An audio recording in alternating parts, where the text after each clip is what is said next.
Good morning, everybody. My name is Jeff Cates. I'm president of Yellow Cab of Columbus, and I'd like to welcome you all to our headquarters and also thank you for joining us on this beautiful winter day. As president of Yellow Cab of Columbus, I'm proud to represent 40-plus coworkers and 180-plus drivers who diligently work 24/7, 365 to offer on-demand transportation to the citizens of Central Ohio. Yellow Cab is very excited to host this event today because we know what it means to so many citizens in our community throughout Columbus and Franklin County. It truly means a better quality of life through ease of access to mobility in their daily lives. We have three very distinguished speakers with us this morning, who I will introduce before each speaks. First, I'd like to introduce City Councilwoman Michelle Mills, who chairs the City Council's Public Safety and Judiciary Committee. As some of you know, she has recently chaired a public hearing to gather information and input from the taxicab industry as she and the city administration review the rules and regulations that govern our industry. I know our entire industry is appreciative of her hard work and leadership in this regard. The industry is also very pleased with the action she is proposing at the upcoming City Council meeting. Please welcome City Councilwoman Michelle Mills. Good morning. Thank you very much. I certainly want to say thank you to each and every one of you who have taken time to come out and celebrate with us what I consider a very momentous occasion. I want to thank Jeff for his awesome introduction. I really appreciate it, and thank you for hosting us today. That's important so folks can not only hear what we're talking about, but get a visual for what this means for the great city of Columbus. We at Columbus City Council have not increased the number of taxicab licenses permitted in the city since 1997. This makes this a pretty unique and exciting day, just for the mere understanding that since 1997 we have not increased the number of licenses that can transport our great citizens. The Vehicle for Hire Board have been working very diligently, very hard on making wheelchair accessible taxicabs a reality for close to a year. I want to take this time to commend all of the members of the Vehicle for Hire Board, all of the folks in the industry for working with us and being partners to what you heard from Jeff talk about, the changes we're looking for the industry as a whole. I want to thank the folks in license section and the other folks in public safety who have worked tremendously hard over the past year in trying to make changes that we know are necessary for moving our city forward. For Columbus to be nationally recognized city, our taxicab industry must modernize so that our fleet is inclusive for everyone, for all of our citizens. I am very proud to be a part of this advancement in the services offered to our citizens and the visitors, particularly those with limited mobility. These wheelchair and specialty licenses that we will issue to owners and vehicles will meet the current City of Columbus taxicab standards and also need to obtain ambulance certification from the Ohio Medical Transportation Board. The vehicles are intended to be used for non-emergency medical transportation. Their owners will have to provide 24 hours a day and 7-day-a-week dispatch service, which means that these vehicles will be on call when our citizens need them, 24 hours a day, 7 days a week. The providers for our passengers requesting wheelchair and specialty tap service will be a priority services for all of our passengers needing it. The wheelchair accessible taxicabs will be less expensive way to travel for many of our individuals with limited mobility. They will be charged the exact same fee as any other individual taking a taxicab along the same route. And as I took a tour of the vehicles, I like the way that they are able to enter a taxi cab just as any other passenger will. I think that's extremely important in ensuring that we provide equality in our taxi cab services. They will also be able to call and have taxi cab available on that same day as wheelchair accessible taxi cabs can reach them and pick them up at their desired location.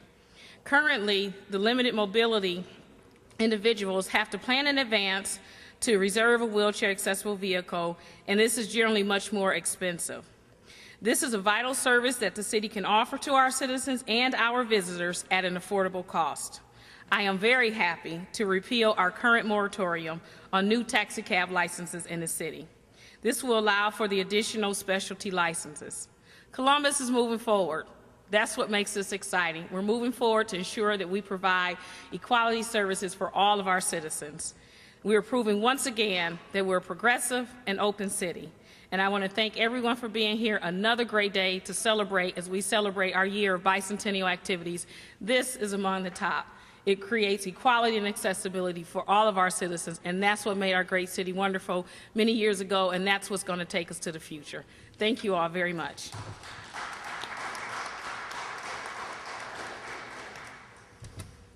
Thank you very much, Councilwoman Mills. Next, I'd like to introduce another outstanding community leader, Mr. Brent Simons. Mr. Simons, too, has worked many hours and provided his experience and expertise to make mobility more accessible and easy for those who are disabled in our community. Mr. Simons is the chairman of the Columbus Advisory Committee on Disability Issues. Mr. Simons was kind enough to allow me to address his committee last year to learn more about the needs of the disabled community when it comes to transportation. Please welcome Mr. Brent Simons.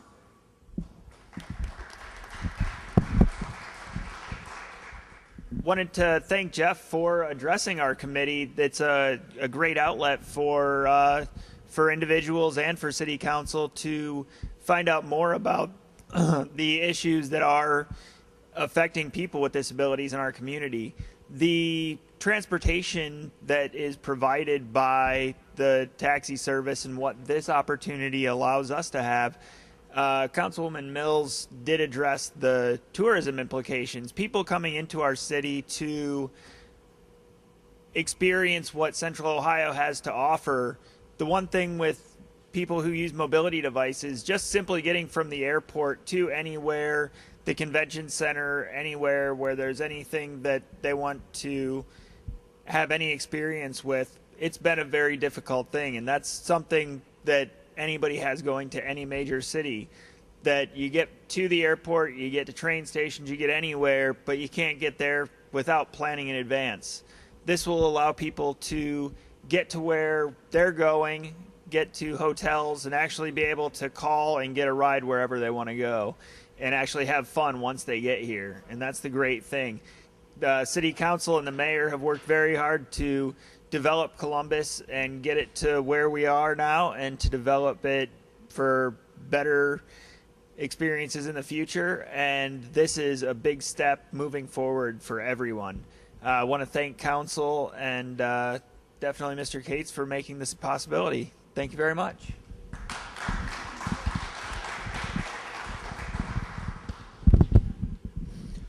Thank you very much, Brent. And also special thanks to Jennifer Flynn for joining us up here as well. Our third speaker this morning is a longtime community leader who works tirelessly for our senior citizens throughout Columbus and Franklin County. I'd like to introduce to the podium Cindy Farsan, Director of Central Ohio Area Agency on Aging.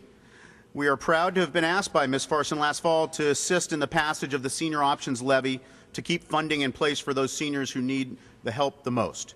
Please welcome to the podium Ms. Cindy Farsan.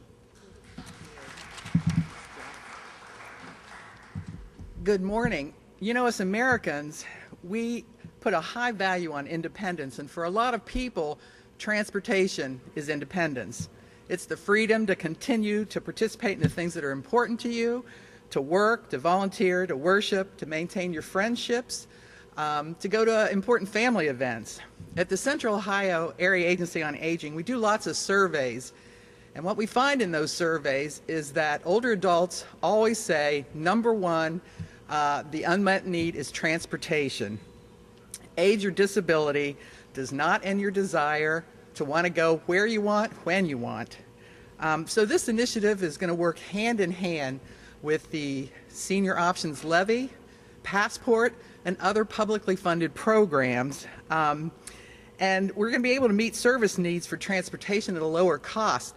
I think everybody knows the demographics of the senior population is growing tremendously, and people don't want to give up those driver's licenses. But if you encounter a disability and you have to do that, it's going to be a lot easier when you know that you can get around when you want, and not pre-plan and just be able to call a cab and do what you want. That's going to be huge. We congratulate the City of Columbus, Yellow Cab, and all the other cab companies that will be using their new licenses to bring that valued independence to Columbus residents. It's another step in making this city a livable community for all of its residents, and we want to thank Councilmember Mills, our city leaders, and the cab companies for recognizing that important need and filling it. Thanks.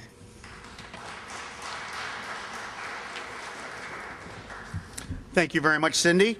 Again, thanks to Michelle, Brent, and Cindy. Also recognize Amanda Ford, who's up here to support this worthy cause.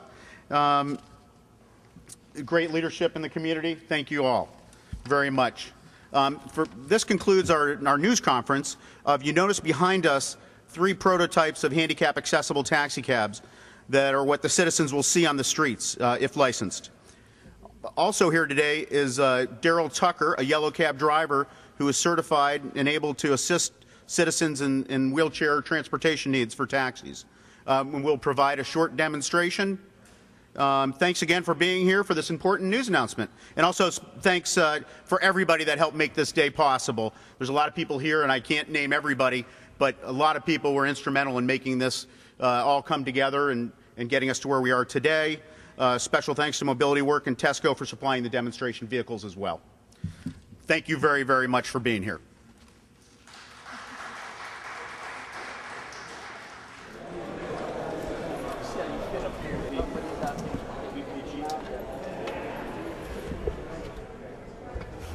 Oh, yeah. So if you wanted to ride shotgun.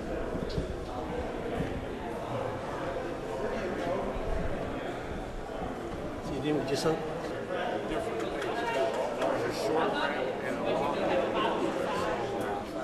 Depending on the scenario, one goes out like 87 inches, the other goes out 51 inches. That one's really nice, right? I like that one. Right in I the like front the seat's side. a big Right in the difference. right. I mean, it just goes. I like that. And again, we were talking about it, seats several people. So Yeah, it has the other back. yeah, so